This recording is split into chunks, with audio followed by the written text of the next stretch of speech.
Welcome my friends to this fresh new lecture on positive motivation quotes, and all of these quotes are made up by me, Master K. So like I say, all of these quotes are made up by me. If I'm out and about and working with nature, I always carry a small writing pad and a pen. Yeah, sometimes we can get inspired by the things around us, the beauty around us.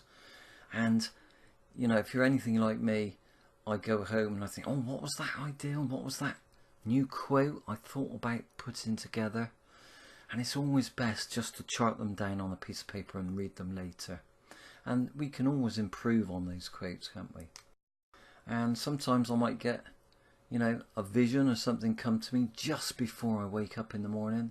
I'm a very spiritual person with many spiritual gifts, and I use those spiritual gifts to help other people. So sit back now, I'm not going to talk anymore, and just chill. These are just a few of my quotes. I put a new fresh quote together about every 2 weeks. Yeah. So sit back, chill, relax with the music, take in these quotes, and I will see you on the next lecture. See you soon.